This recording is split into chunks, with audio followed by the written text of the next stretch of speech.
Gonna go live in just a few moments. Show me the people counter.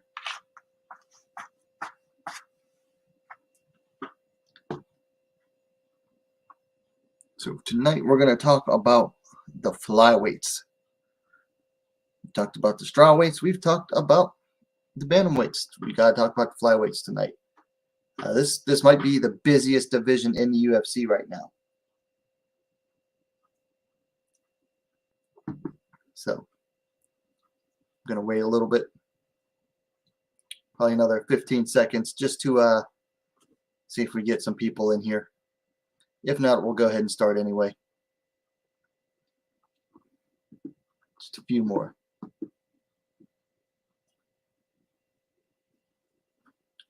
Okay, we're going to go live. All right, welcome back to WMMA Now with your host, Chuck Stevenson. Welcome to episode 121 of the WMMA Scene Report regular show, where we're going over everything going on in the world of the women's divisions of mixed martial arts.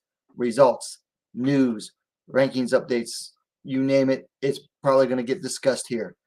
All the importance, all the truly important stuff that matters gets talked about on this show. Tonight, we are going to discuss the state of the UFC flyweight division, within the top 15. Going to continue on with this series. We started with the strawweights a few weeks ago, and then we went into the bantamweights just last week. And then tonight we're going to finish it off with the flyweights, which, as I said in the introduction, this might be the busiest division right now. A lot of action going on, a lot of movement, a lot of potential movement to come. So a lot to talk about within the UFC flyweight division, even with it having currently the most dominant champ. So that'll be very fun to talk about. But first, we're going to start where we always do, with the weekend results. So let's get into it. So first, we're going to Saturday night.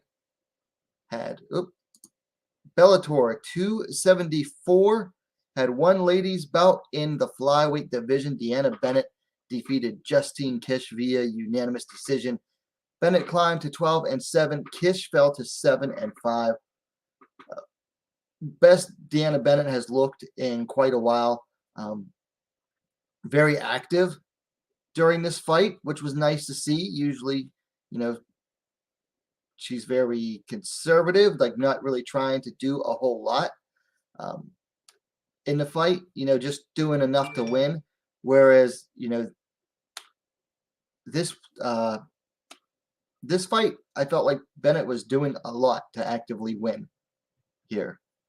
Kish, just back to the drawing board some more, I guess. This was her Bellator debut. Didn't pan out for her, but Bennett stays within the top 10 at Bellator 125. So then we move on to UFC Fight Night. Walker versus Hill had two ladies bouts. First up in the strawweight division, Gloria DePaula defeated Diana Belbita via unanimous decision. DePaula climbed to 6-4. Belbita fell to 14-7.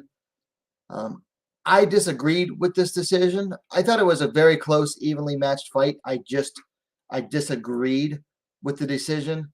I felt Belbita did just enough to win it. I did do a full review video on this. I just released it like very early this morning. If you want to go check it out, you can later on. But it seemed to me that the judges scored in favor of the head strikes of DePaula much more than the body work and the leg work that Belbita was putting in. But it was a good fight overall. Not high level, but it was entertaining. And then in the bantamweight division, Stephanie Egger defeated Jessica Rose Clark via submission due to armbar. 3 minutes, 44 seconds of the first round. Egger climbed to 7-2. Clark fell to 11-7. I don't know what Jessica Rose Clark was thinking. Like, Egger threw 2 strikes on the outside in this fight.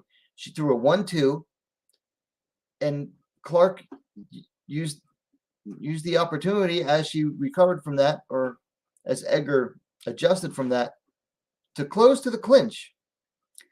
Why she chose to clinch with a judoka is beyond me. I don't know. I just don't know. But it was very novice mistake, sophomoric mistake. Anyway, Edgar was able to get her down and get the armbar. Nice finish there for Edgar. So I believe that makes it 2 wins for her in the UFC. Yep, 2 wins in the UFC after losing her debut, and both by finish as well. So that's very nice for Stephanie Edgar there. So that is it for the weekend results. So we'll move on into the news. Before we get into the news, though, a little bit of housekeeping. First, please give the stream a like. That helps gets the algorithm going, draws more attention to it. If you haven't yet, please subscribe. This is the best, most complete women's mixed martial arts dedicated platform on YouTube. I say that at the end of every video because I mean it. I truly believe that this channel is the best, and it's definitely the most complete because we offer the widest array of content. So please subscribe. The chat is open anytime you feel like leaving comments, complaints, gripes, or just want to shoot the bull. The chat is open during the stream. You can leave comments down if you're watching it on the replay. Any super chats? I'm not going to ask for super chats, but if you want to leave one, go ahead and I will answer it immediately as soon as I see it. Also, got my new 1X gear in today. I purchased this. This is a nice little lightweight hoodie that I like. I also got myself a nice little dragon face cap here from the One Championship shop. I am an affiliate. Now, I purchased this stuff myself, but I am an affiliate. I do have an affiliate with them. In the description down below is an affiliate link and also a discount code. You can get 10% off. So if you like the One Championship clothing, feel free to get yourself some. Use my link, use my discount code, and get the 10% off. So now that all the self-shilling is over, let's move into the news. So first up, submission grappler Danielle Kelly has signed to One Championship. She is going to start having some sub-grappling matches for One Championship, and then eventually plans to transition in MMA. So you might know the name Danielle Kelly, even though she hasn't fought in MMA. She has grappled with a number of MMA fighters for professional submission grappling bouts. I think she beat all of them too. So not too shabby. Interesting signing by One. They haven't signed an actual grappler to do grappling bouts since Gary Tonin. And as soon as he started doing MMA bouts, he stopped doing the grappling. So very interesting from One Championship.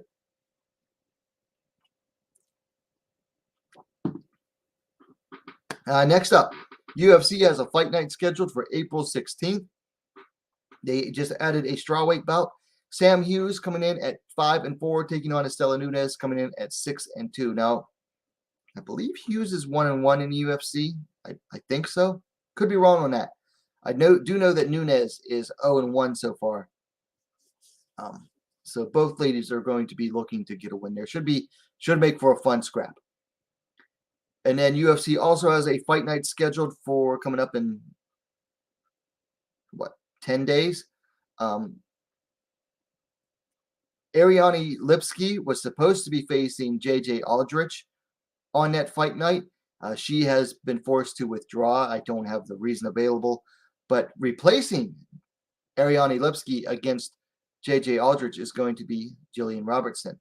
That should be an interesting one. So instead of having a striker versus striker, we now get a striker versus grappler battle for that one. So that should make for a fun fight there.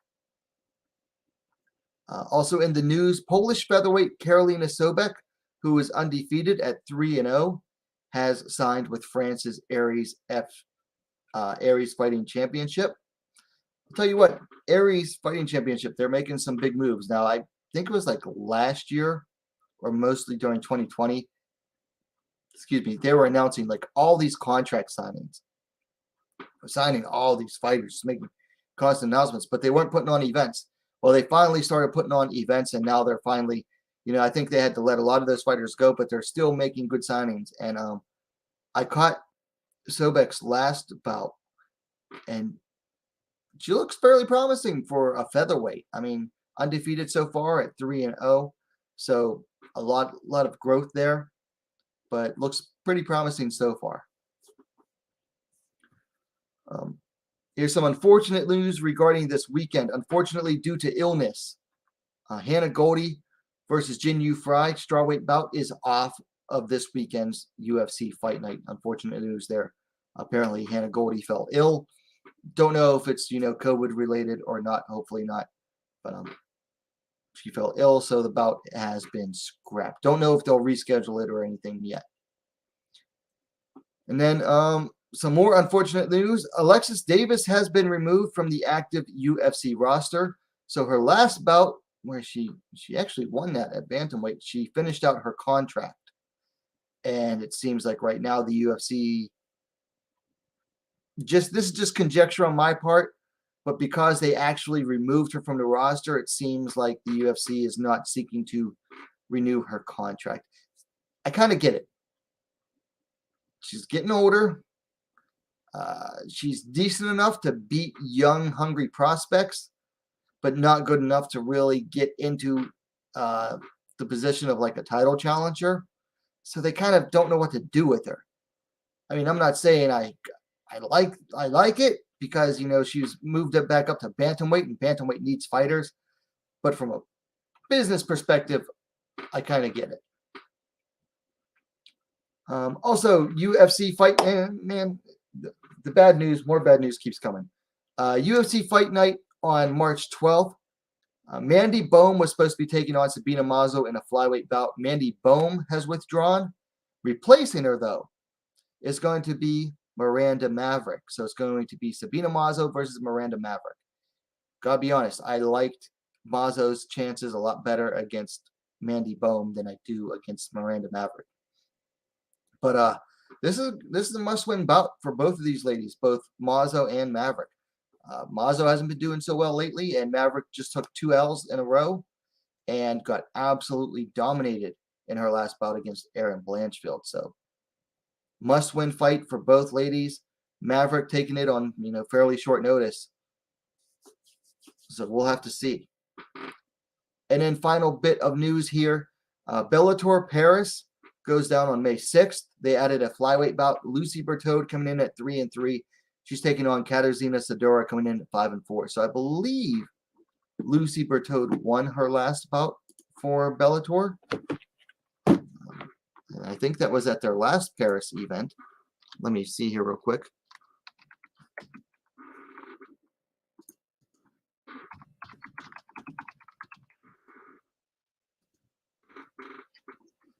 So Lucy Bertode fought for Bellator at Bellator 248 in October of 2020. She last fought in Hexagon 2 in Paris in October, taking a loss there. Whereas Katarzyna Sidora is coming off of her Bellator debut. She defeated Darina Mazdiuk in Bellator in their Russia show. So that is it for the news. So we're going to keep the show moving. We're going to move into the rankings updates here. Only real rankings updates I want to focus on this week. No real changes to the UFC rankings from last week. Actually, no changes at all, honestly.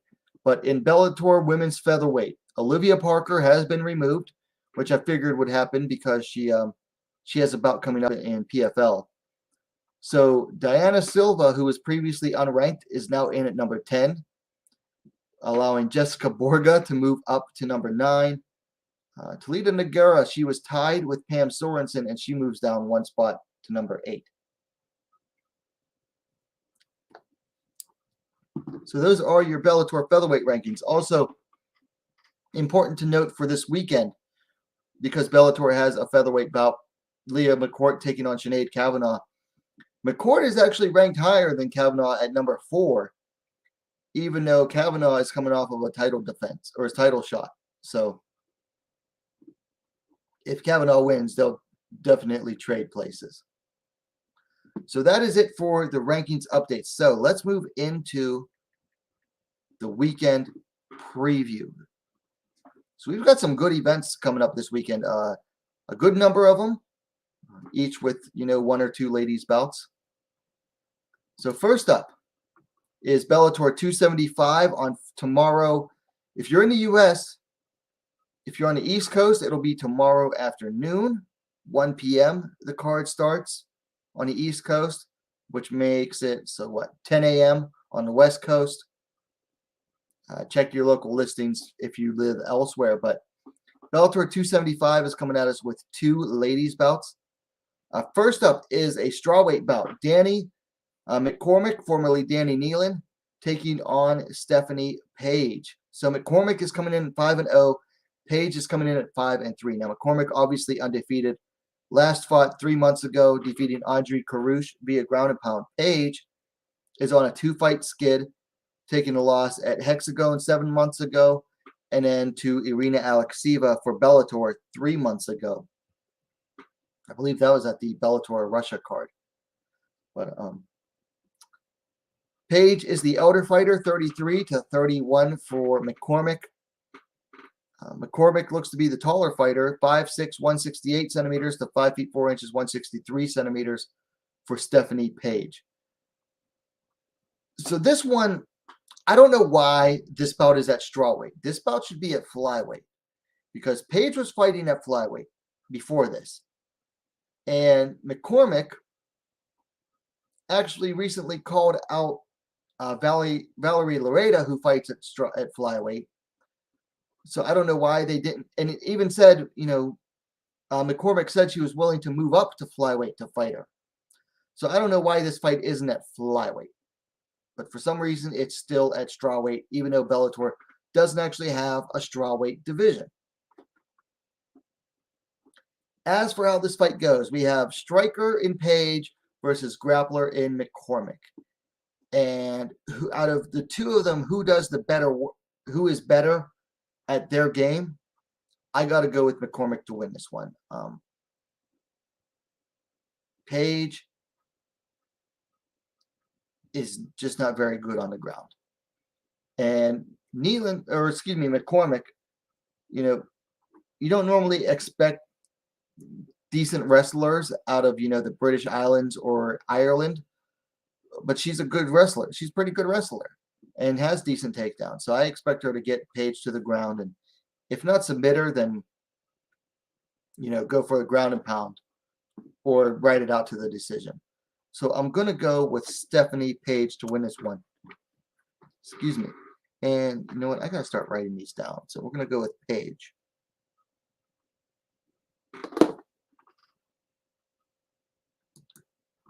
So then we move up to the co-main event in the featherweight division.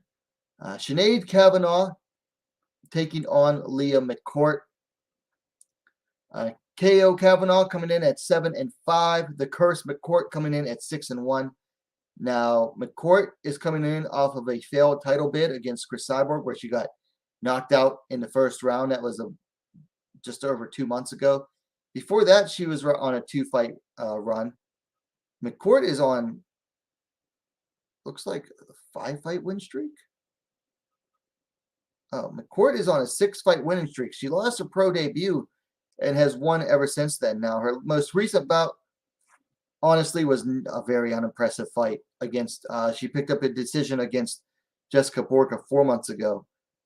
8 months ago, she defeated Janae Harding via submission, triangle choke, in a very fun come-from-behind win there. So I don't have an age available on Tapology for Kavanagh. McCourt is listed at 29. I'm pretty sure Kavanagh is older than that.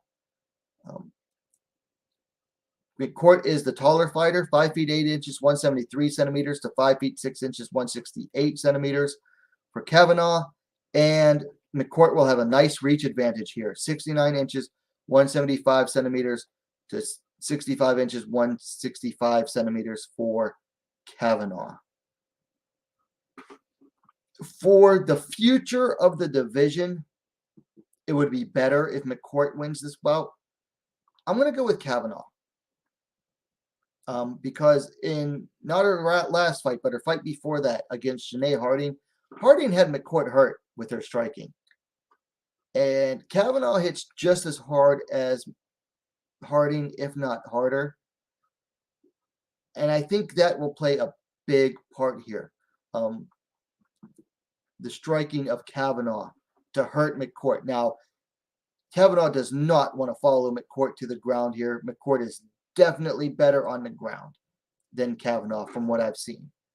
So Kavanagh's going to want to keep this fight on the feet. If it goes to the ground, I see McCourt winning this. But for now, I'm going with Kavanagh to win. Probably via TKO, we'll say. But this is a very important bout for Irish MMA. You got, two pretty high ranked women, both Irish, facing off against each other. Now, the fight's in Dublin. Kavanagh is from Dublin. I think she's like John Kavanagh's sister or cousin, the head coach of SBG Ireland. Leah McCourt actually hails from, I believe, from Northern Ireland. So, you got the Republic versus the North here. So all around a very important bout. Excuse me. For these two ladies. So that's it for Dublin, Ireland. Now also Friday night, we have LFA 125, which has two ladies bouts. First up at strawweight, we have Ashley Nichols taking on Hilary Rose. Nichols coming in at 3-3. Rose coming in at 5-3. Now Nichols riding a 2-fight skid here. Lost a decision 4 years ago. Wow. Okay, so Nichols has not fought in quite a while. Her last bout was a TKO loss to Mallory Martin in Invicta 3.5 years ago.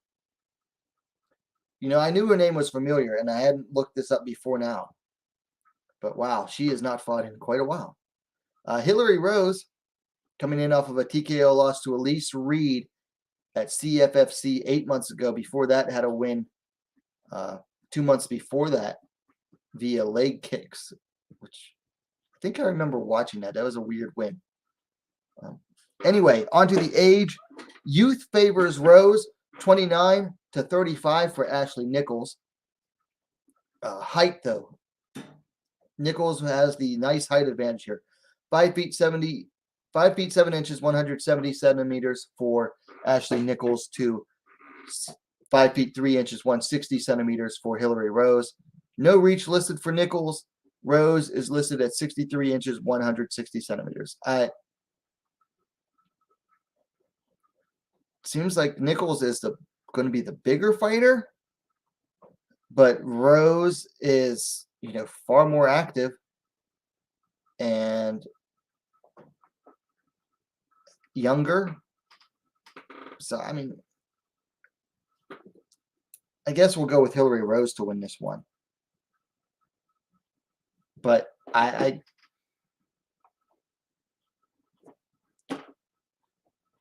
don't place money on that. Don't bet money based on that pick. That's for darn sure. Then we have the main event, which is for the vacant LFA Strawweight Championship. Jacqueline Emerim on the left there, taking on Loveth Young on the right. Jackie coming in at 4-0. She's undefeated as a pro.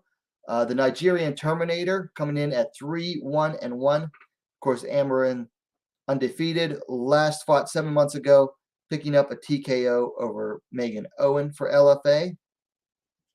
Before that, her 3 wins were by submission. Young is on a 2-fight run. Most recently fought a little over a year ago, defeating Kelly D'Angelo via TKO, or really just knockout. Let's see. Youth favors Amarim, 26-32 for Young. And Amarim is slightly taller, 5 feet 3 inches, 160 centimeters to 5 feet 2 inches, 157 centimeters for Loveth Young. No reach listed for Jackie Amarim. Young is listed at 63.5 inches, 161 centimeters. So, classic striker versus grappler battle. Amarim, the grappler. Young, a Muay Thai stylist with heavy hands. Like genuine knockout power in the strawweight division. Amarim absolutely does not want to stand and trade with Loveth Young. If she stands and trades with her, she's going to get knocked out. If Young goes to the ground, she's not terrible on the ground, but she's not as good as Jackie Amarim. So really, this is all about, like every classic striker versus grappler battle, it's all about who is going to be able to implement their game plan. I don't know if this is hard because Young, didn't fight at all in 2021, or if she did, it was like early. So she did. She fought in January. So she's going on over a year of inactivity. Had several fights canceled in 2021. Plus, she had a pretty bad bout of COVID. So, whereas Amarim has fought twice in that time. So, Amarim's the more active fighter. This is a very close one. I think this is very evenly matched up with. I'm going to go with Loveth Young. I think she's going to connect on the chin of Jackie Amarim and is going, if not outright knock her out, is going to send her basically into have her doing the stanky leg, and then she's going to get the job done from there. So I'm going to go with Loveth Young to win this bout.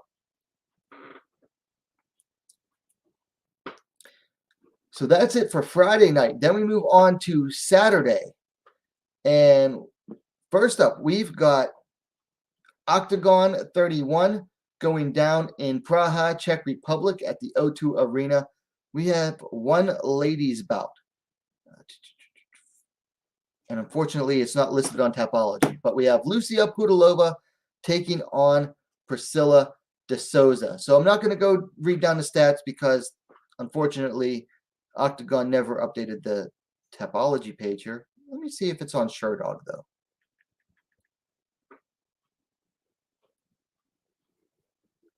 Real quick here, see if it's on Fight Finder.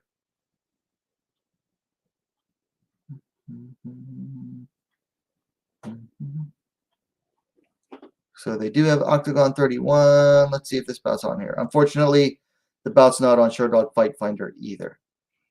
So we got the UFC veteran taking on the short Brazilian here. This is a risky fight. Pudilova has worked a lot on her ground game and showed a much improved ground game in her last bout. And I think she's going to need this. De Souza is, I watched her last bout against Olga Rubin, and that's basically she spent the entire fight trying to take Olga Rubin down and hold her down there. So Pudilova is going to need some good takedown defense here.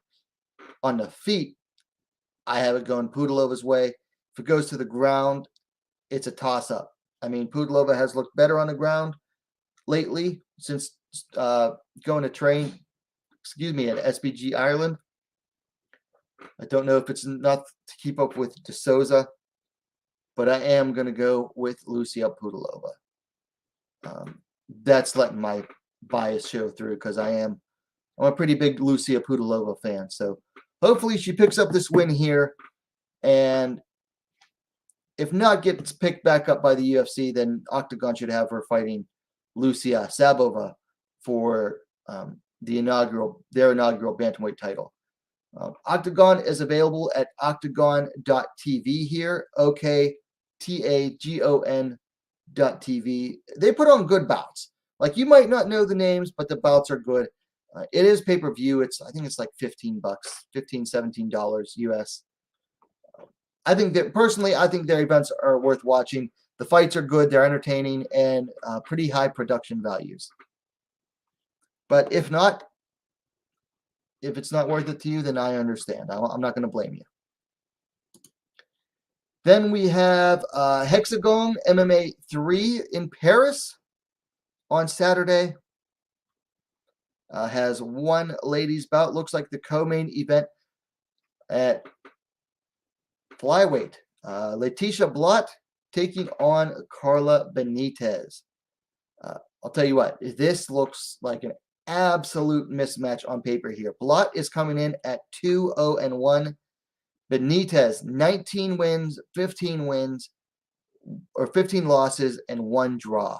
Now, Blot is coming in off of a draw 3 months ago for Hexagon after winning her first 2 bouts. Benitez is riding a 2-fight run, dating back, starting 8 months ago. Of course, her competition isn't particularly good. Before those 2 wins, though, she had a 2-fight skid. Neither fighter is on the right side of, how do I say this? Neither fighter is a spring chicken here. Blot is 38 to Carla Benitez, who is 43. So yeah, no spring chickens in this bout.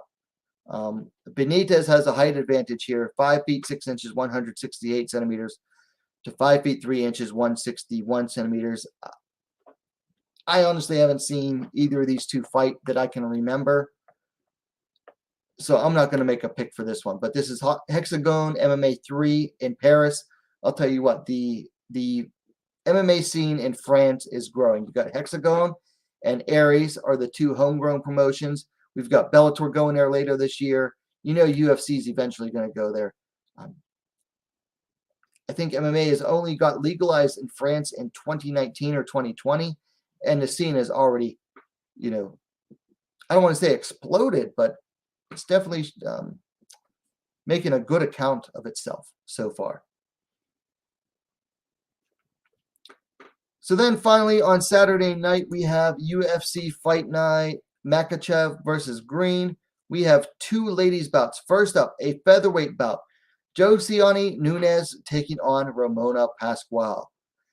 Josie coming in at 8-1. Pasquale coming in at 6-2. Nunes riding a pretty long win streak here. She made her UFC debut 5 months ago, knocking out Bea Malecki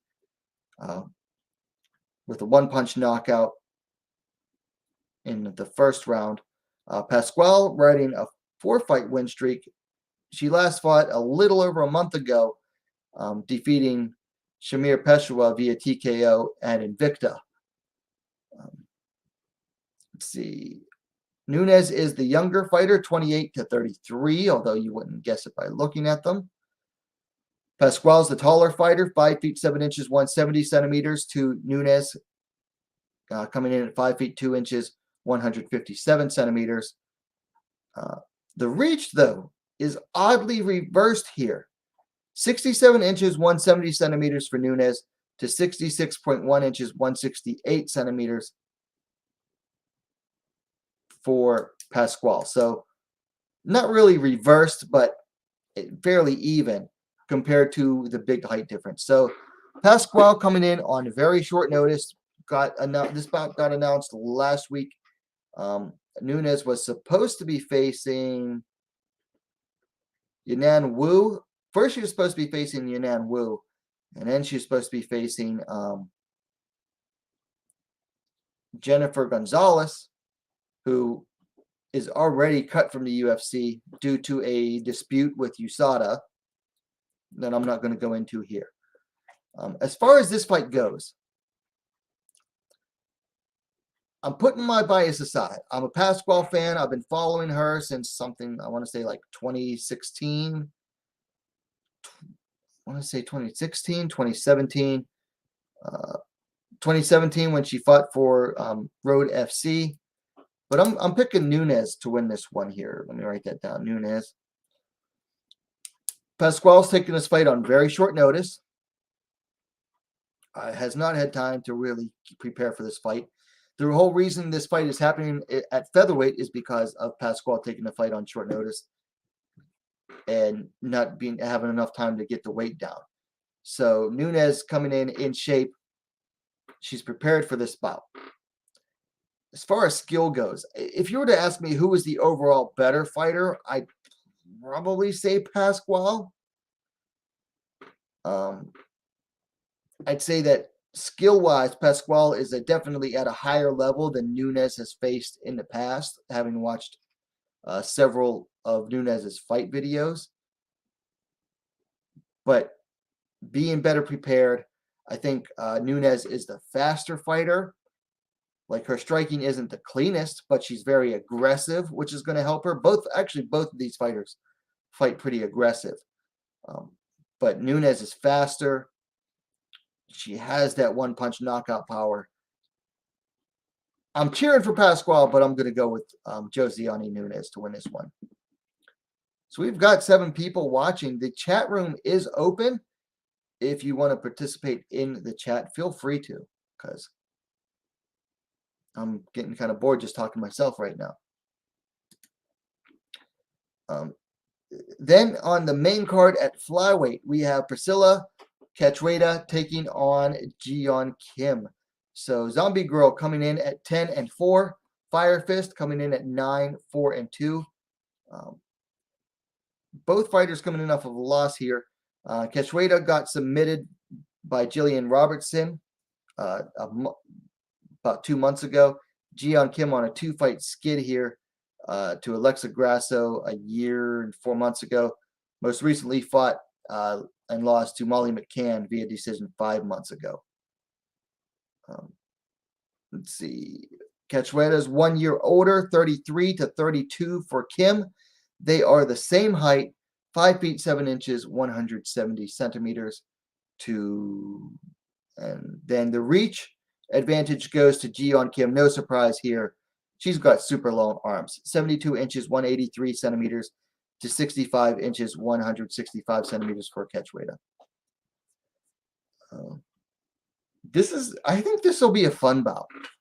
I think this bout, Jian Kim's always in fun bouts, and Catchweighta's bouts are pretty fun too. So I think this will be a fun stand-up bout. Catchweighta does best against fighters who will stand and just trade with her, like right in front of her.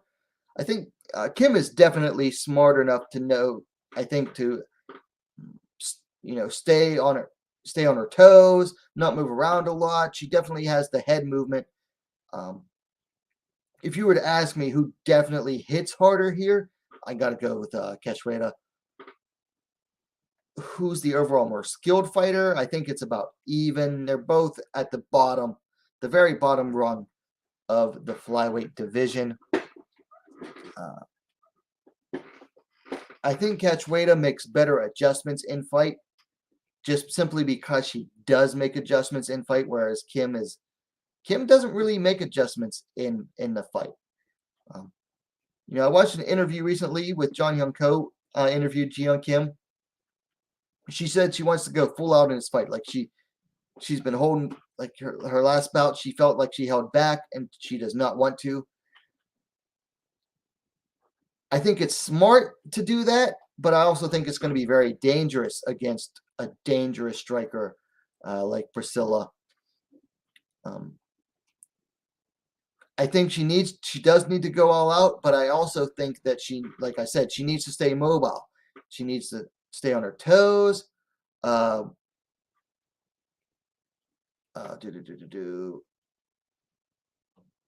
Keep her head movement going. So I'm going with Jian Kim. This is another one where I'm probably letting my bias get to me, but I'm going with Jian Kim here because I'm a big Kim fan. I'll admit that. So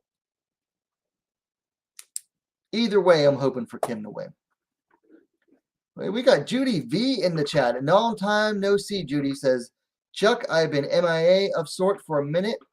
Have watched at times, but unable to comment. We'll try to get back with the flow and chat with you and family. Keep up with the great work. Well, hey, Judy, thank you for checking in. Long time no see. I know you had you moved not that long ago, so I know you've got stuff going on. But hey, it's good to see you comment back in the chat again. Judy V, my only moderator on the channel so far, as well. Ooh, that one. A sip of whiskey, burn.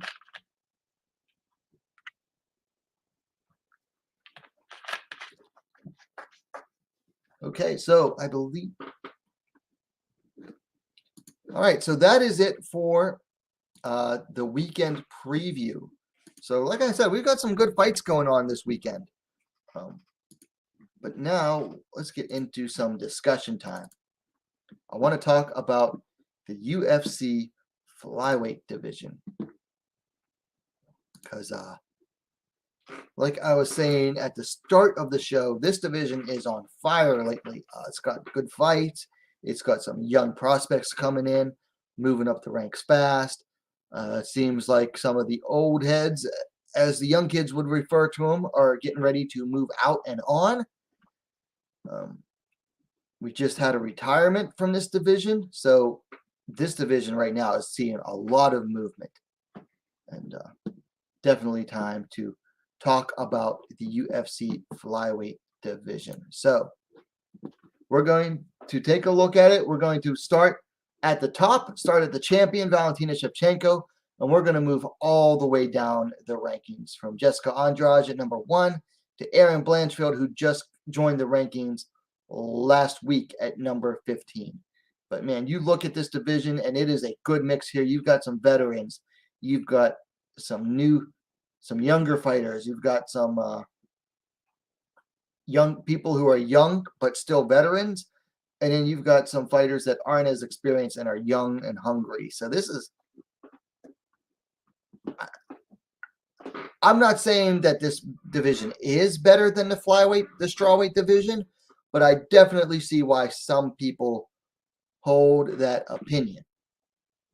So let's get going with this. Let's start at the top with the champ, the Bullet, Valentina Shepchenko. So she is undefeated at flyweight. It has 6 title defenses so far.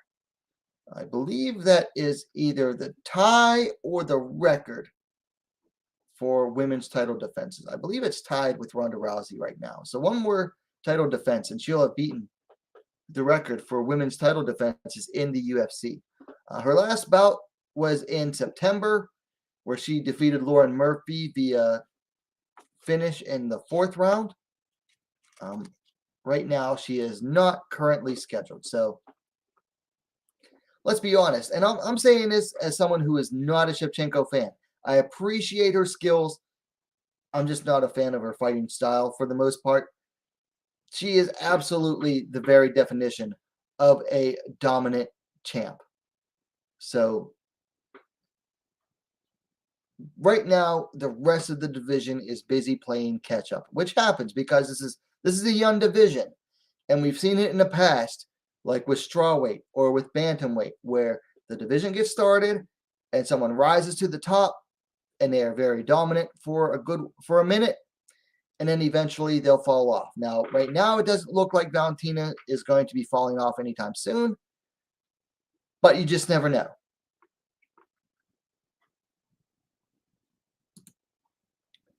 So we'll see. So that is the champion. But number 1 ranked fighter right now is Jessica Andrade. So she's the former strawweight champion. She's fought in every division but featherweight in the UFC. She started at bantamweight, moved down to strawweight. Now she's at flyweight. She's, like I said, she's the former strawweight champ. She is 2-1 at flyweight. She last faced the 10th ranked Cynthia Calvillo. I believe she finished her in the 1st round. Her lone loss at flyweight was in a title bid to the champ, Shevchenko. Just got dominated.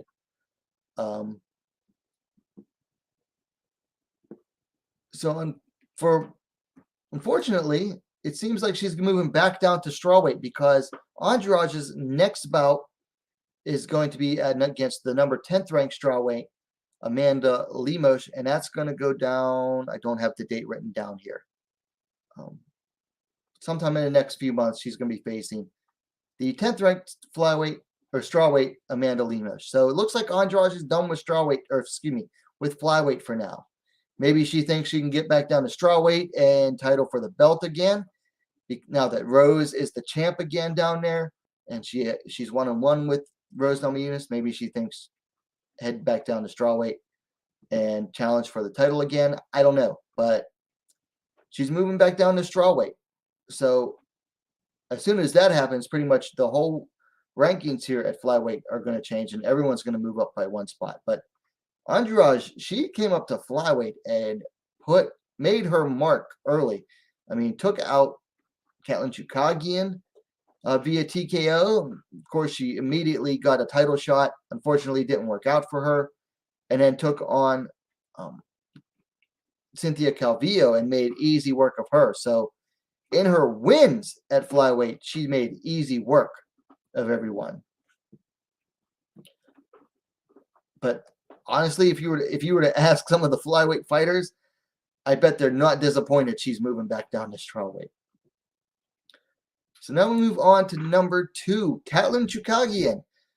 So Katlyn is started out in UFC at bantamweight, then moved down to flyweight. She is 8-3 since that move. In her last bout, she defeated 4th-ranked Jennifer Maia. A rematch, defeated Jennifer Maia again.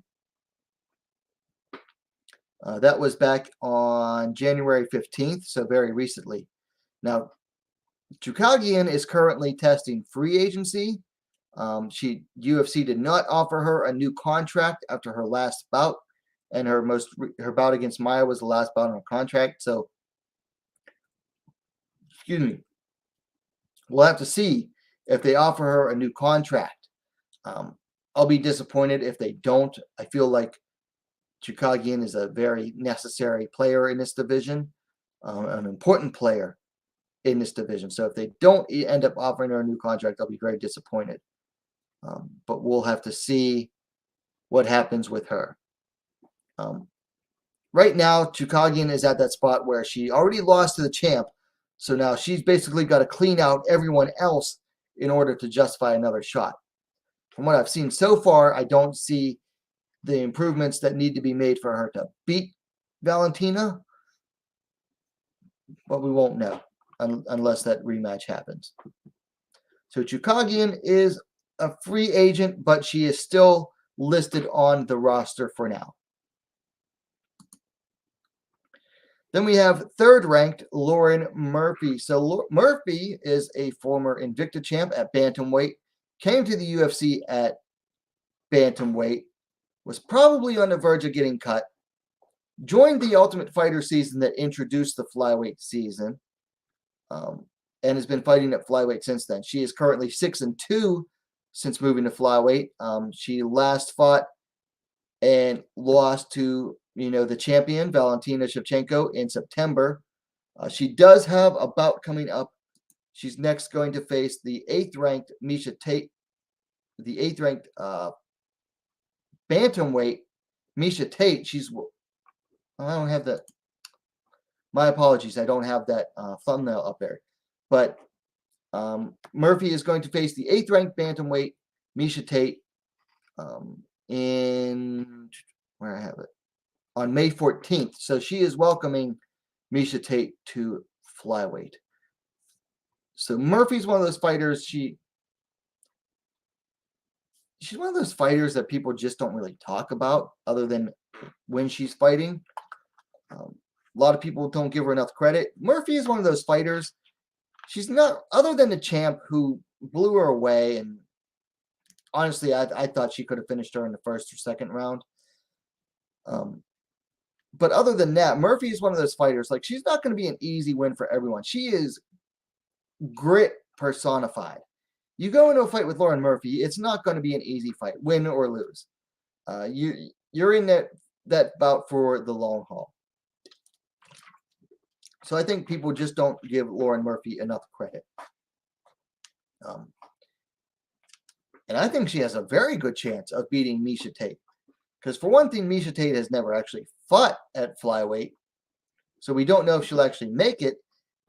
If she does, we don't know what that weight cut's going to be like. And she's going to be in there against an absolute grinding machine in Lauren Murphy. So that's your third-ranked fighter. Next, we move to fourth-ranked Jennifer Maia. Maia is another former Invicta champ. She was the flyweight champ and defending flyweight champ as well. Unfortunately for her, since coming to the UFC, she is 4-4. Won 4, lost 4. Her last bout, she lost the decision to number 2 ranked Katlyn Chookagian in a rematch. Lost to Chookagian for the second time. She is not currently scheduled for a bout. So Maia seemed like a very strong champion in Invicta. Just then she came into the UFC, and it's like, oh, there are levels to this game. And I know that phrase gets overused a lot, but it's true. There are levels to this game. I mean, she lost twice to Chookagian. She at this point, she's going to have she needs to put together some serious wins and seriously look good in those bouts if she ever wants to get to the title at this point. She's ranked number 4, but it's going to be very hard for her to move up at this point. So rounding out the top 5 plus the champ, we have 5th ranked Tyla Santos. Santos is one of the younger fighters in this division so far. She's 20. She's like not one of the babies in the division, but she is one of the younger ones. She's 28 years old. She is 4-1 since coming to the UFC. I believe she lost at bantamweight and then moved down to flyweight. Correct me if I'm wrong, though, in the chat. But her last bout, she defeated Joanne Wood on November 20th. She is not currently scheduled. Honestly, it looks like Santos is going to be the next to challenge for the title against the champ Shevchenko. I don't think she'll beat Shevchenko, but I think she'll be the first fighter in a while to, really take it to the champ. She has the striking. She has the grappling. She's a heavy hitter. She seems to have the gas tank. She has a lot of good fighting attributes. Santos is definitely part of the future of this division. If I remember right, I think she came in late notice against Joanne Wood and just absolutely dominated her from bell to bell. Beat her up on her feet and then still took her down and dominated her on the ground as well. So, I mean, made Joanne look bad in that bout. So Santos is one of the fighters to keep an eye on. Probably going to be the next title challenger. So that's your top 5 plus the champ. So let's move into the rest of the top 10. So at number 6, we have Viviana Araujo. So Araujo wasn't a flyweight outside the UFC. Came to the UFC on short notice, took a bout at bantamweight, won that bout, and then moved down to flyweight. Since moving to flyweight, she is 3-2 overall. Her last bout, she lost to number 2 ranked Katlyn Chookagian. That was back in May. So she's coming up on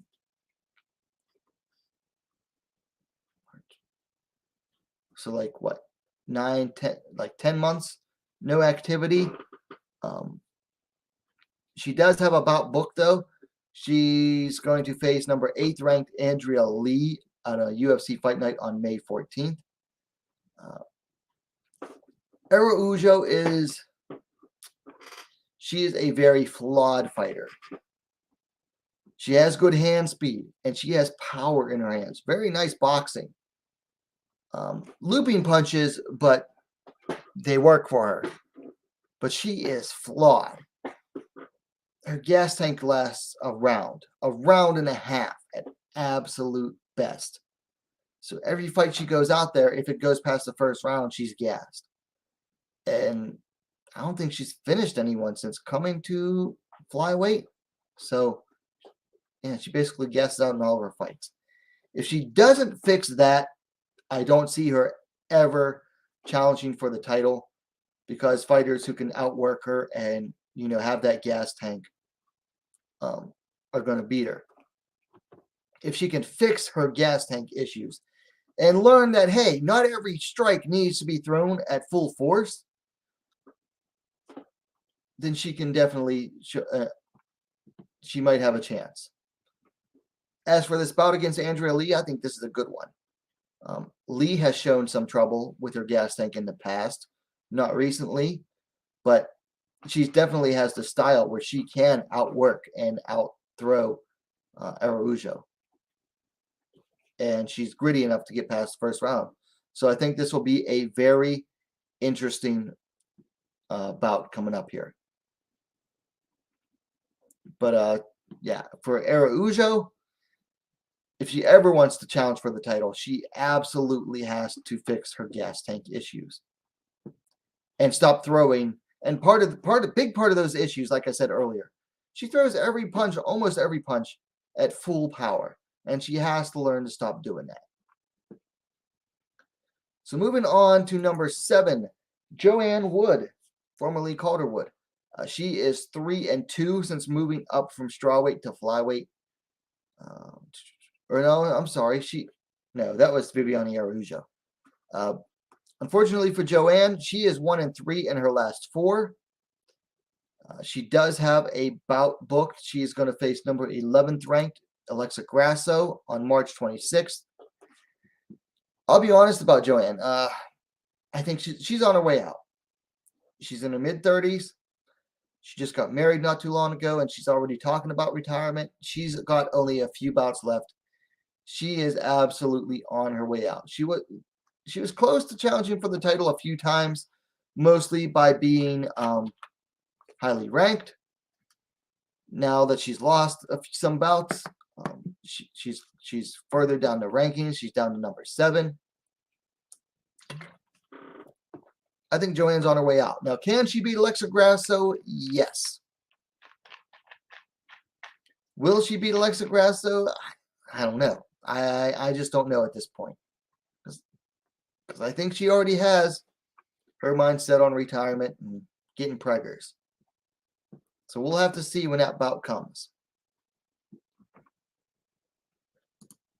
Next, we have number 8, Andrea Lee, KGB Lee. She was on a 3-fight losing streak recently, but she's won her last 2. She's currently 5-3 in the UFC.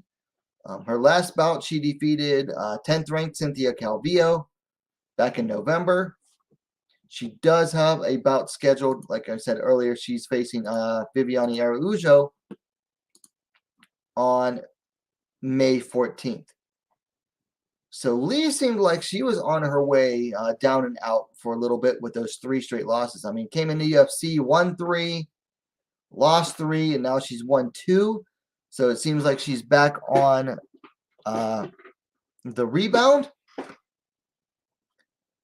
We'll have to see.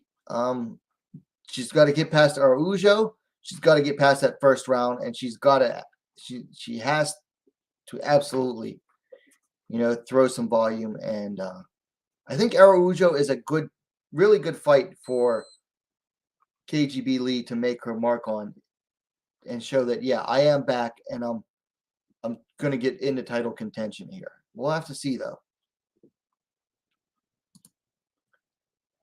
Then we have 9th ranked Jessica I. So I is 1-4 in her last 5.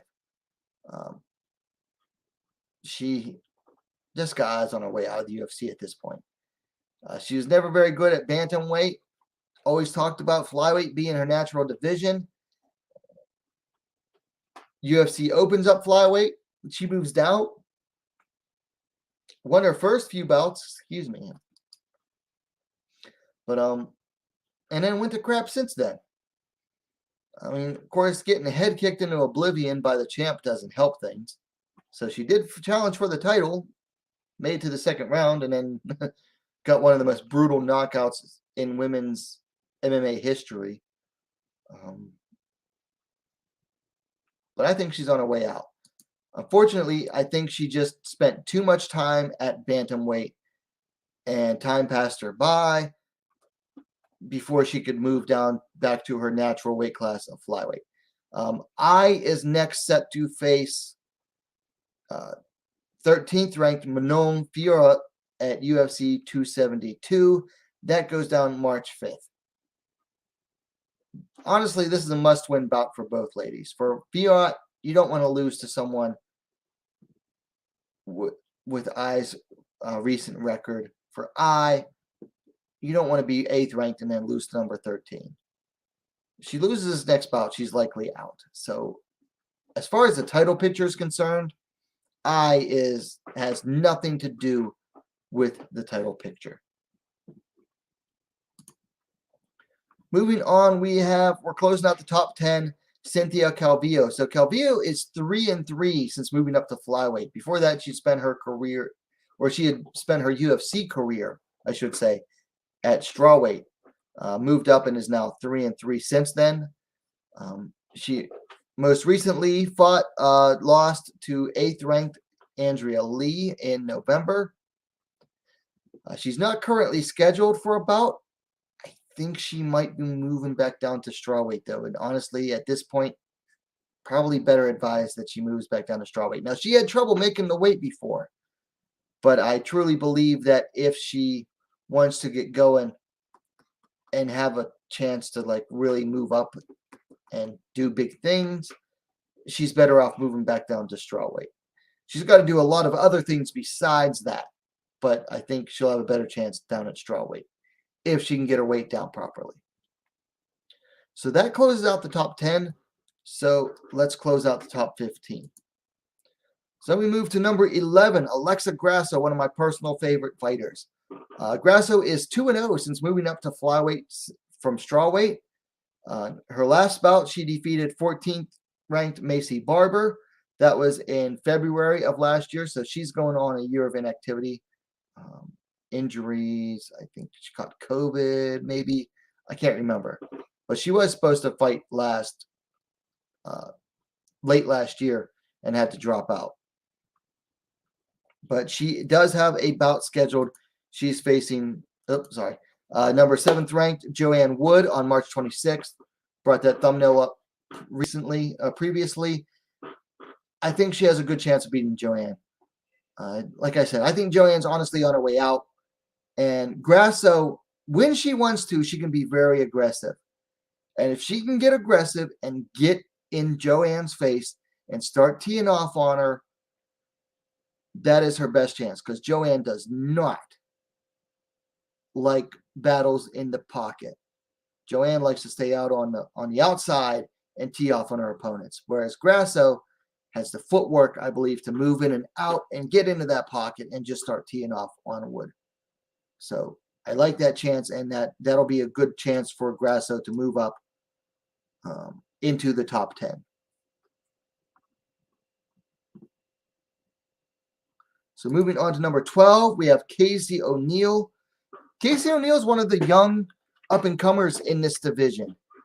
She is undefeated as a pro. She's currently 4-0 in the UFC. Finished her first 3 opponents and then defeated Roxanne Modafferi just a week ago at UFC 271, or a little over a week ago. That was Modafferi's retirement bout. Defeated Modafferi via decision. Beat her on the feet. She's not currently scheduled. Of course, she just fought a week and a half ago, less than 2 weeks. So I'm not surprised there. O'Neill's a fighter. She's only been fighting since 2019. So she's only on her 3rd year of fighting as a pro, 4th year, entering her 4th year. Already top 15 in the UFC. Finished her first 3 opponents. She's still green, honestly, as a fighter, in my eyes. She's very green. She has some holes to her game. Her defense needs work on the feet. If she can get her opponents down, very good on the ground, but her striking needs work. Still needs work. She did show a lot of improvement in her striking against Modafferi, but her defense now needs shored up. So moving along, we have number 13, Manon Fiorot. So she is 3-0 in the UFC with 2 finishes and 1 decision. She last defeated Maia Bueno Silva via decision in October. She next faces 9th ranked Jessica Ai at UFC 272 in March 5th. Manon is one of the fighters that a lot of people are very high on right now. She has some skills. The big thing is she needs to beat a name opponent. Now, Jessica Ai, you can crap on her all we want, but Jessica Ai at least is a name opponent. She's a former title challenger. Manon absolutely needs to beat Jessica Ai. She not only needs to beat Jessica Ai, I think she needs to make a statement and finish Jessica Ai. Can she beat Jessica Ai? Definitely. Can she finish Jessica Ai? We'll have to see. Will she beat Jessica Ai? I don't know. We'll have to see. The biggest thing with Manon right now is she appears to have some of the skills necessary to do well in this division. She just hasn't faced the competition. I mean, her first fight was against a fellow UFC debutante, Victoria Leonardo. Her second bout was against a late notice strawweight who looked like an atomweight compared to Fiorot. The size difference was ridiculous. Her third fight was against a Maida Bueno Silva that I mentioned this previously. Basically went out there and threw the fight because she didn't really throw anything. She just walked forward, blocked strikes, and shook her head and did nothing. So a lot of people were really high on Manon after that fight. I wasn't. I'm still not. She's got to look good against Jessica Ai. But we'll see. I know age-wise, I think she's already like 32. So we'll have to see. Then we move to 14th ranked Macy Barber. So Barber started off at strawweight, even in the UFC. Since moving to flyweight, she's 3-2. Her last bout, she defeated Miranda Maverick in a contentious decision. That was back on July 7th. She was supposed to fight late last fall or late last year, and that fight got canceled. I forget who she's supposed to face, but she does have a bout scheduled. She's facing the unranked Montana De La Rosa. That's coming up on July 7th. So that bout's not going to happen for a while. July 7th? Really? That's what I have written down. Must-win fight for both of these ladies. You know, Barber had lost 2 straight before the bout against Maverick. A lot of people felt that she lost against Maverick. So she needs to make a statement in this win against De La Rosa. For De La Rosa, she's been, kind of rotating wins and losses here. But she wants to get back into the rankings. I think she was ranked at one point. She needs to get a win here as well. But we'll see. But Barber, she's starting to show some maturity after a lot of immaturity. She realized that, she wanted to be the youngest champion in UFC history, realizes that, she wasn't ready for that. Which shows some maturity on her part that she had previously not showed. So we'll have to see if that can translate to her training as well. But we'll see. That bout's not for a while. So finally, closing out the top 15, we have Erin Blanchfield. I'll admit, I've been high on Erin Blanchfield for a while. I made a video on her in 2020, I believe, saying that she might be the future of the flyweight division. So Blanchfield is 2-0 so far in the UFC. Made her debut against Sarah Alpar. Absolutely dominated Sarah Alpar. I think there were like 2 30-25 scores in that bout. So crushed Sarah Alpar. And then dominated Miranda Maverick. And a lot of people were thinking, oh, Maverick should win that one. But and I even picked Maverick in that one, but Blanchfield came out and showed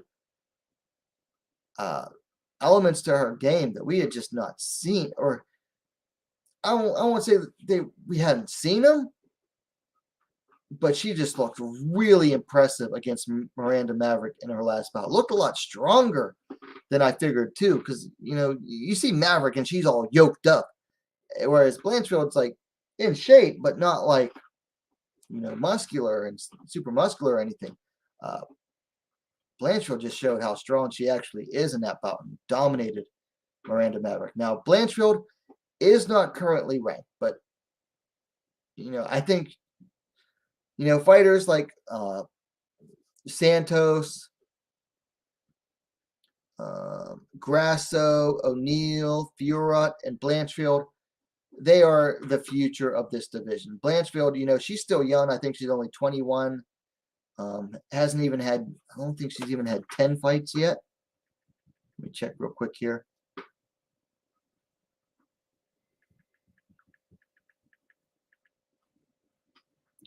Yeah, Erin Blanchfield, only 9 fights so far.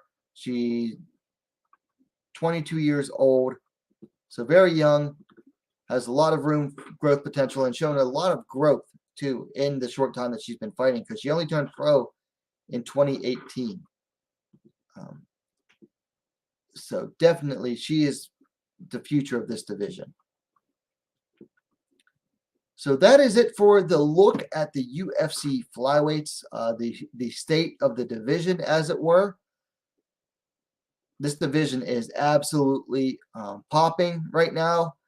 Got a lot of good wins.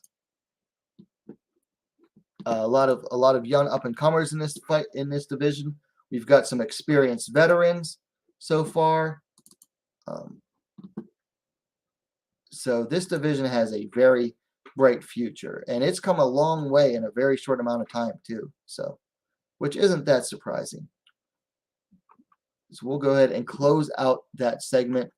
We've got a lot of remarks in the chat here. I wasn't ignoring you guys. I saw every comment.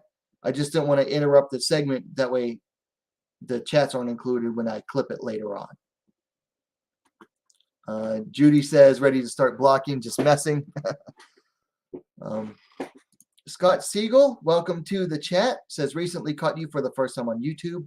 Enjoyed the live broadcast and will subscribe and follow, as I am a big MMA fan that can also follow the women closely. Keep up the good work. Well, thank you, Scott, and welcome to the scene.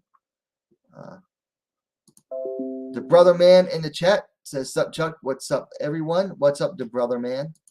Judy V says, welcome, Scott, and welcome, and asking the brother man what's good. Then we have one Doug 62. Looks like a new face here. Welcome to the chat. Says, yeah, I don't see Tate beating Murphy. I think Murphy will get it done before the end of the third. Oh, so one Doug 62 is picking Murphy to not only beat Miesha Tate, but to finish her as well. That's not bold take. And I like bold takes. Doug also said, I don't know what's taking Santos so long to book the title shot. I'm sure it's not Valentina holding things up. It's a good question. Judy V says, perhaps Dana is holding things up. It's possible. Doug asking, I don't know what the holdup is. Valentina likes to fight as often as they can line up opponents. That's true, but I think it could be the UFC, because if she keeps beating opponents, eventually she's going to be facing challengers who are outside the top 5. So sometimes it is up to the promoter, if they have a really active and dominant champ, to sometimes just put the brakes on things for a little bit. Let's get some fights scheduled. Let's see how they turn out, and then we'll get a challenger ready. So maybe that's what the UFC is doing. Perhaps Judy's right in that it is Dana holding things up, or at least the UFC matchmakers. Doug says Grasso beats JoJo. JoJo says, or she is not title material for some. Who knows? I'm not sure when that comment came in. Doug says the reality is a lot of these flyweights talk the talk but won't walk the walk. Valentina must be terrifying to them. LOL, who wouldn't be? It's a possibility. And Judy V agrees. The brother man says Fiorot is the only one who could face Shev. A lot of people, is a deaf vocal contingent on YouTube that thinks so. I don't count myself among them. I think she has to show a lot more than what she showed against Bueno Silva, personally. But there are people that have that faith in Manon.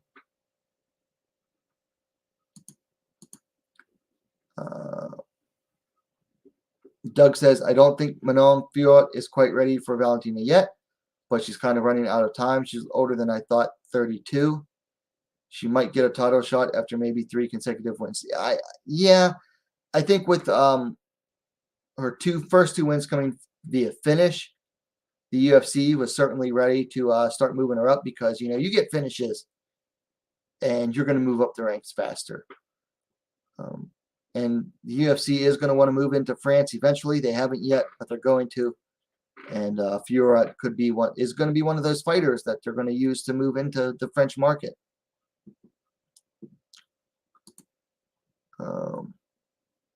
We've got another new person here. Is it Leon Salas or Leona Salas? Ella Leona Salas? I'm not sure how to say that. Says, welcome to the chat, by the way. Says, I was always heavy on Jian Kim. Think she has a shot of staying in the UFC. I think she definitely needs to beat Catchweighta on Saturday to stay in the UFC. If she doesn't, I could see her getting cut, which will be very unfortunate. She's the only Korean female right now in the UFC. And the UFC does have a market there. So you kind of want to keep fighters from that market. So we'll see. When is Valentina's UFC contract up? So right now, she is subject to the champion clause. So basically, as long as she's the champion, she's indentured to the UFC.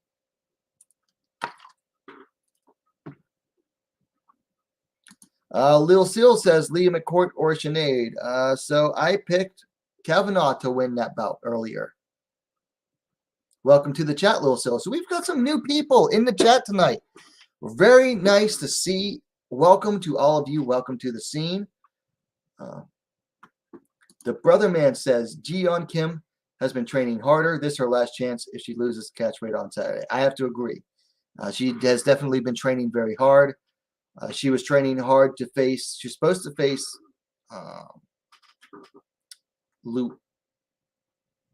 what's her name? Pauliana Battaglia in February or January, and Battaglia came down with COVID on fight week and had to pull out. So Catchweighta, stepped up, and they're facing this Saturday. We'll have to see. I'm hoping Kim wins. The brother man says I have Leah to win that fight. So that is all I have for you guys tonight. Keep an eye out. I'm going to try to do some fight reviews this weekend for some of the bouts. So we've got Friday. We have tomorrow. One Championship does have an event tomorrow morning in the U.S. There's no ladies MMA bouts. There is a ladies Muay Thai bout. If you want to catch that, it'll be on YouTube. Friday afternoon in the U.S. is Bellator 275, which goes down live in Dublin, Ireland. Then we have LFA 125 tomorrow night. Strawweight title, vacant strawweight title. Winner of that likely gets a short notice call up to the UFC if necessary, or an immediate shot on the Contender Series. Then Saturday we've got 3 events. We've got the Hexagon, we've got Octagon, and we've got the UFC. So we got a busy weekend. Also, Sunday, I made a post in the community posts. Sunday, going to have the first episode of a new segment, the WMMA panel show, where it's going to be like a panel of people talking and discussing things. I'm welcoming Charlie Jewett of sogo-kaku.com, which is a blog. Charlie lives and works in Japan, so he's very much on the Japanese scene. And then we're going to have Drake Riggs of MMAmania.com. He's also done formerly of thescrap.co, and he's also done freelance work for what's it called? SCMM, the South China Morning Post MMA. Between the three of us, I wanted to get one more person. Unfortunately, he's not available. But the three of us are going to be doing the first episode of the WMMA panel show, and it's going to be dedicated to the Asian scene for the women. We're going to discuss One Championship X, which goes down on March 26th. We're going to be talking about Deep Jewels 36, the Deep Jewels Flyweight Grand Prix, and just discussing a lot of things going on about what's going on within the Asian scene of the women's divisions of mixed martial arts. So keep an eye out for that. That's going to be 5 p.m. Eastern Standard Time, which makes it 2 p.m. Pacific Time, and everyone in between can figure that out. And I believe it's 7 a.m. Monday in Japan if you're along Asian time. So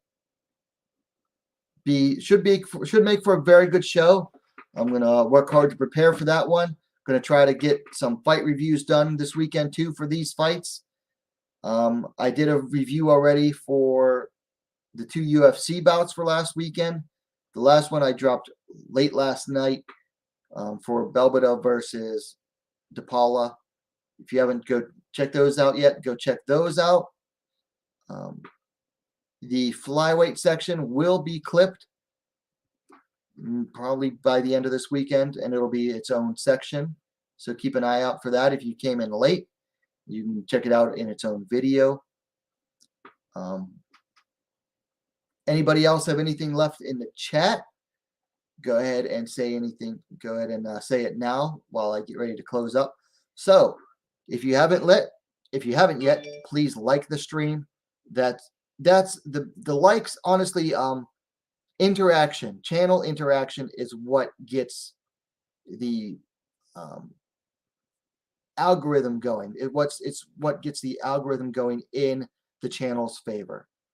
Also, if you're watching one of my videos, please like it, but also share it as well. If you have social media and you want to go, hey, here's a cool video, that helps me out a lot too. So like, share, subscribe. We've got a bunch of new people in the chat. I hope to see you all subscribing. Mentioned it earlier. If you're a One Championship fan and you want to get some One Championship swag, down in the description, I have an affiliate link and affiliate code. Each one will get you 10% off at one.shop, the One Championship apparel shop. Got my 1X gear. Got a t-shirt to match as well. Also picked up, I really like this blue snapback hat. It says One Championship, has a dragon face on it. So if you like these, you can go pick them up. Please use my affiliate link in the description to get 10% off. Other than that, we're going to go ahead and close up. Judy V says it was great hanging around. Till the next night, everyone. Judy V, hey, missed you. Good to see you back. So before we go out, I'm going to shout out everyone in the chat. Got Judy, shout out to Judy V, shout out to Scott Sliegel, shout out to the brother man, shout out to One Doug 62, shout out to, I'm going to call you Leon, and shout out to Little Seal. So shout out to everyone in the chat and everyone that was shy and just lurking. Next time, don't be so shy. Until next time, don't forget to subscribe to WMMA Scene Now, the best, most complete women's mixed martial arts dedicated platform on YouTube. Thank you for watching. We'll see you next time.